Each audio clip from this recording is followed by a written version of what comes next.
Hey, you guys, welcome back to another episode of the Growing Pains podcast. I am going to do a little solo action for you guys today. If you're watching on video, I'm getting a little blinded by the beautiful Colorado sun. But what I wanted to come in and chat about today, as you guys have heard kind of some of those personal updates on our side, getting through the big move, and finally kind of landing in Colorado. It's honestly been a season of questioning what's always been done. And I thought this would be a particularly helpful conversation over the holidays because if you guys have traditions that you want to let go of that don't maybe serve your family, or you have things that you've always done in your business or always done in your life that, you want to move forward with some clarity and some newness in either, your business or your life or your personal situation, I think it's really helpful to kind of talk about this season in a way that might bring you guys some actual joy and clarity. Because I think there's so much pressure to have a great time, the holidays. And what I think, as we've experienced as parents, understand is that, the holidays isn't super for us anymore. It's more for our kids. And I don't think that always needs to be true. Like, we don't need to walk over hot coals in order to do all these things this season for our kids. We can also really enjoy it ourselves and spend some quality and fulfilling time with our families. I think that it's a season of go, go, go, and you need to hurry up and right now, literally, as I'm recording this episode, Black Friday is around the corner. And I know so many parents who are just waiting and watching for like the deals on their kids' toys that they want for Christmas. And that's so stressful. It's just so stressful. And I just want to kind of talk through this. So first, I think I want to cover kind of this holiday landslide idea that like everything just kind of happens to us and we're totally in the thick of the craziness of the holiday season. And last year, I think maybe I went too far in the other direction. I like hit unsubscribe on the holidays almost entirely. I mean, we didn't barely do anything. And it wasn't because I wasn't like excited for the kids to be doing things. Like, we did some stuff with the kids. Literally, if you're watching the video of this, my kid's Santa picture from last year is right there. So like, we saw Santa, we went to the zoo and saw like a fun light show, and we spent time with friends, and we saw family and all that stuff. And it was still a much lighter season than like other previous years where we were driving all over God's creation and we were making all the side dishes and the cookies and the whole thing. And it was like so much pressure. So I want to talk through like how we can avoid that holiday landslide where it just feels like we're just so burnt out from all the stuff. And then we enter into January 1st and we're just like, oh gosh, got to make it happen. And then by the time we hit March, it's just like everything is soup. We're like, I have no more energy left. This is wild. I haven't seen the sun perhaps in a little while if you guys are living on the living in the coasts or in the Midwest, but it's tough. And then second, I want to talk about like 2025 and setting the new intentions for the new year, because I think a lot of, again, pressure to be totally new or be different in the way you approach things or whatever that might look like for you. There's a lot of pressure in the new year and I'm feeling it. I know a lot of moms in our communities are feeling it. And it's such a challenge sometimes too, especially when you work for yourself. Really think about, what do I want this next year to be like? And I talk to a lot of women who really struggle to think a year in advance inside of their business, especially if they're small and they have a lean team. Like, we're struggling to plan 90 days in advance versus supposing to, put these big, hairy, audacious goals in place for 2025. And I think that kind of contributes to a lot of the reason why people don't hit those. So let's dive in.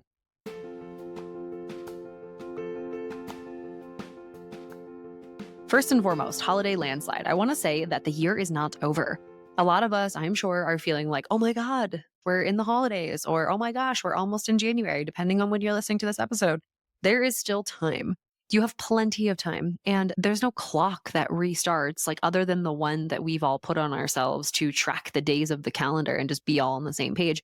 Like, if you start your new year tomorrow or you start your new year on February 1st, it's really not going to be totally different. The important thing is that you're starting, that you've set a timeline that works well for you. And so I actually really do love the end of the year, because I think when a lot of people kind of power down to slow down in traditional years, like us at operations agency and me as a human being, I've always kind of sped up a little bit around the holidays, like that energy and craziness and things. Like, I've kind of fed off of it in previous years, and I would like do more stuff and I would like ship more projects and set myself up for success for the 1st of January. And then last year, I was like, you know what? I don't feel like I want to do that. I feel like I just want to stop doing stuff. I feel like I just want to power things down. And that's also okay because a requirement for high performance is rest. If you haven't read my book, The Sabbatical Method, go check it out. It's on Amazon. But it's about how like rest in high performance is such a critical element that a lot of us totally overlook. And honestly, I wrote this book for me. I was like, I am crazy. I burn the candle at both ends in the middle. I always have open loops, open projects, something that I'm pursuing. And there just need to be times where I'm just like chilling. Like there just need to be times where I'm hanging out.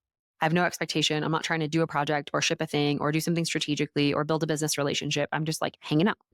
So there's still time. It's okay to slow down and it's super okay to say no.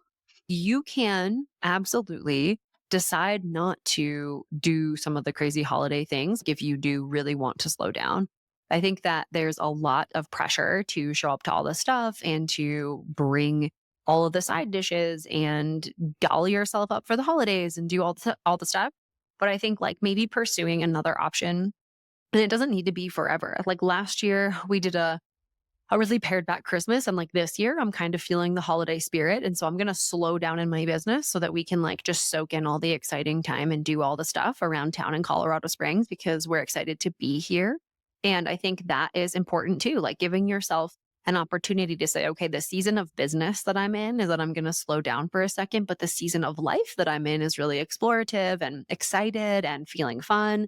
And so that's what's true for me. It doesn't mean that it's going to be true for you. You could feel the opposite. You could be like, hey, I was last year, just hit unsubscribe from the holiday season stuff and pour yourself into some of the more strategic thinking and bigger projects. It's all totally fine. And it's all totally like where you are. So just because you've hung up a tradition that you've done over the years, like this year, it doesn't mean that it's over forever. You can always just pick it back up, right? You can always just implement it another year. I think that something I want to cover is that, we feel oftentimes guilty as moms if we don't like do all the fun stuff for the holidays. And I think like as much magic as we create for our kids in some of those things that we should quote unquote do, like hiding the elf or dragging them all over to 700 Christmas parties. My actual experience, and this might not be true for every single mom listening, but it might be true for some, is that the more dedicated and calm time that I spend with my kids, like just me and them, it literally doesn't matter if we're like all in matching PJs or the house is completely decorated or if the house is completely clean or the laundry's all done.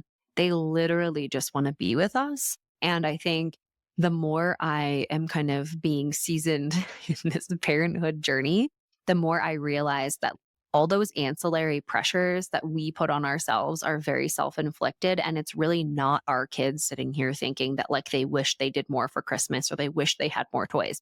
They just want more of our time. They just want to be heard and understood and look us in the eye. And you just say yes to all the games that they want to play or like say yes to all of the requests for.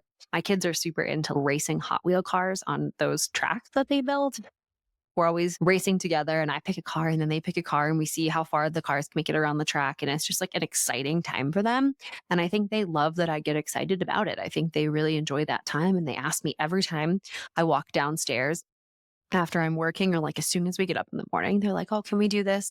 And it's really exciting to, I think, just like build that time into your calendar to actually go and do those things with your kids. So there's still time. It's okay to slow down. It's okay to say no. And if you hang up a tradition to just be with your kids, know that it doesn't have to be forever. You can go to the Christmas party the next year, or you can do whatever that thing was that maybe you hung up.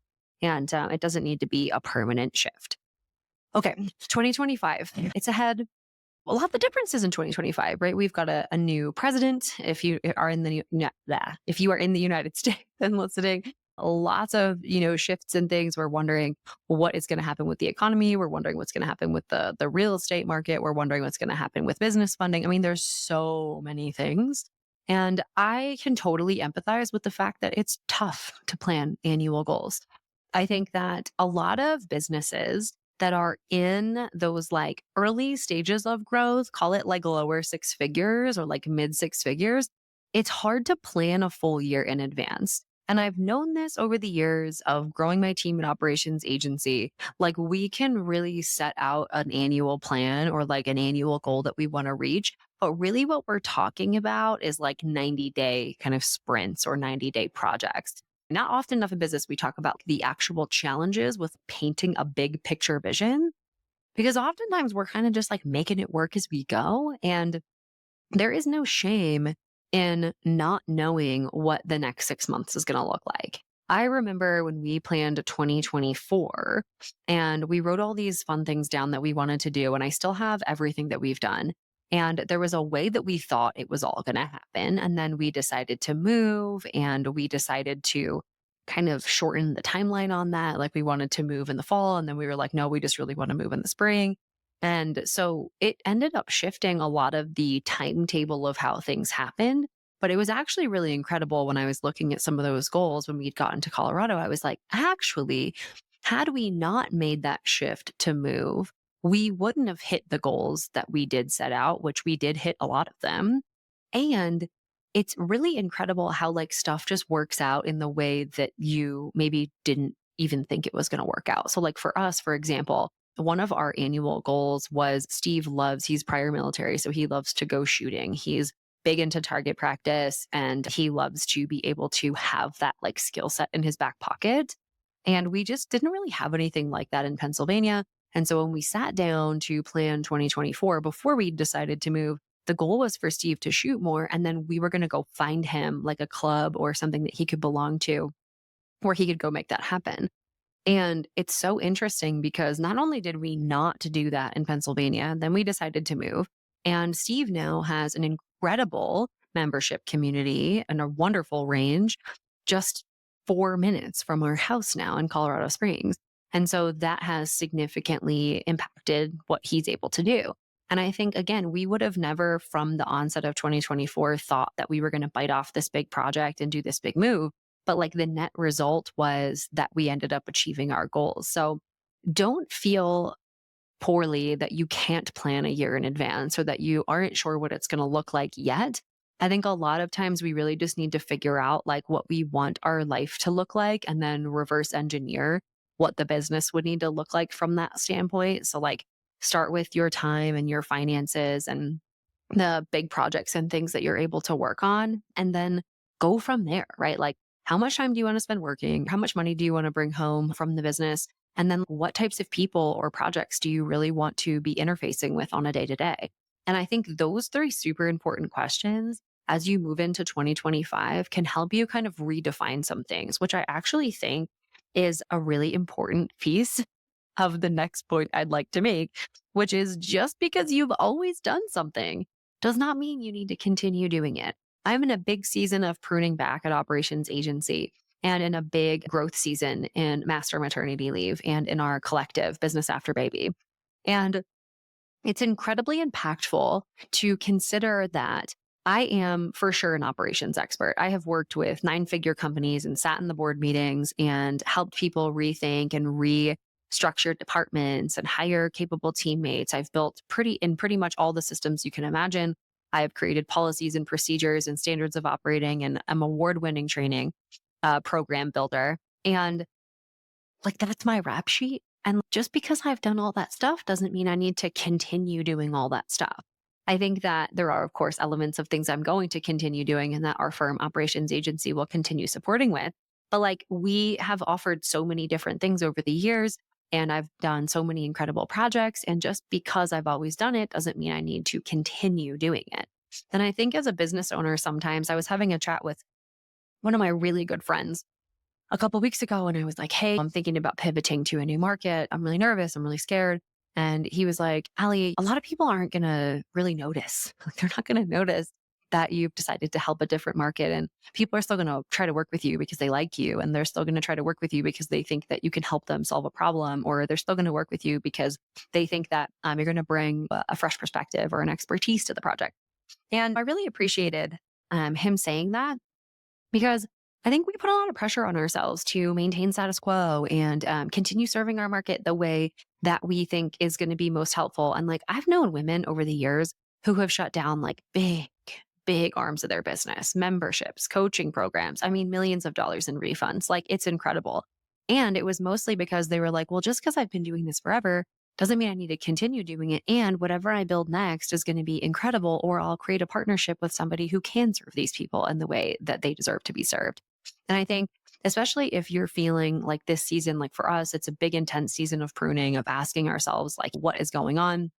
We just celebrated our 10-year wedding anniversary over the summer. And so it was a lot of reflection. It was a lot of, okay, 10 years have passed. Like, what do the next 10 look like? And so we're in this season of wonder a little bit and pruning. We just kind of want to slow down to speed up. And so I want to encourage you, if you're feeling similarly in this season, don't really seriously put a ton of weight into, well, just because I've always done this thing, I should keep doing it. There is an incredible, incredible beauty in redefining or repackaging or just really leaning into a new season of life and business. And so that's true for anything that you're offering inside of your companies. And it's also true for your house.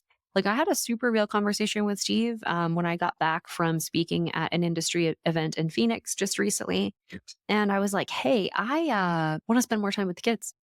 He's been home with them. I've been the sole breadwinner ever since Frank was born. And I was honestly really grateful to have that opportunity. It was stressful, don't get me wrong. But the fact that Steve had given me all of the space with his stable military income and his benefits and all those things to like start my business and really do it the way I wanted to do it, I really felt honored to be able to build the business to a point where I could provide him the same thing, like after the military. And so now it's been 4 years since he's been out. So since we had our son, Frank, and he's like, oh my gosh, thank God you said that. He was like, because I'm actually feeling like I really want to lean more into work and like do more for the state of Colorado and all these different things. And I was like, wow, like had I not been like, hey, actually, I'm feeling like I want to maybe just be with the kids more and work more nap times and like maybe a day or two a week instead of doing like I've always taken Fridays off, but I've been pretty heavy like 4 days a week. I usually take a month off in the summer. So we took the month of July off. So I do have a very leveraged schedule. I'm not saying that I don't. I'm with the kids all the time. And I was like, I just want to like continue. I want to be like mom first in this season, which I think a lot of us feel guilty one way or the other, especially when I'm planning maternity leave with moms and thinking through some of those different seasons. We either feel guilty leaving our business to be with our baby because we're like leaving our team in the lurch or our clients in the lurch or whatever that internal dialogue is for us. Or we feel guilty leaving our baby to be in our business. And it just feels like we can never win, right? It just feels like we can never get that moment right. But I actually do believe that, like I said before, that reverse engineering. So, how much money do I want to make? How do I want to spend my time? And what would be true about like my day to day, the projects, the people that I'd be working with that would really excite me. And I think as long as we can answer those questions confidently, I think we can reverse engineer pretty much anything else. I mean, we all know incredible people who are doing incredible things working only at nap time. Like we can find the time, we can do the stuff that we need to do to work on our business, and the rest will kind of fall into place. So I am super excited to enter into 2025 being like more mom forward and allowing Steve the opportunity to go and grow in his professional career and things that he wants to do. And so that feels really exciting for me. It feels like something that honestly kind of leads me into my final point about 25 is that I said to Steve that I wanted to be with the kids more because I am super loving being in Colorado, like overwhelmingly loving being in Colorado. I feel like we were having a conversation the other night after I put the kids down, and I was like, I feel like myself again. And I don't know if it's like a swirl of postpartum stuff, because like our youngest son, Jack's going to be 3 in March, and you're still getting your footing and all of that. But I really do feel more like me here. And I think I shared that a little bit on like my last solo update, but it's continuing. I feel happier. I feel like I just want to do things because they seem fun. And I've actually enjoyed getting back to that because I definitely used to see myself as an upbeat and excited person about life and about opportunities and about all the things. And now I actually do feel like I'm back to that. And the whole genesis around wanting to spend more time with the kids was I was like, I just want to have more fun. Like I want to do things just because they're fun. And so when you're planning 2025, and if you're like, oh, I need to make this make sense, because I was actually talking to Lauren, my account director, this morning, and I was like, I never thought I'd say that I'd be like leading parts of our business based on intuition. Like 2020, Allie, like before I had Frank, would be like, boo, show me the data. And I think there's such an interesting thing that happens when you just do something because it's fun. You just do something because you want to do it, or you do something because your gut's telling you to do it.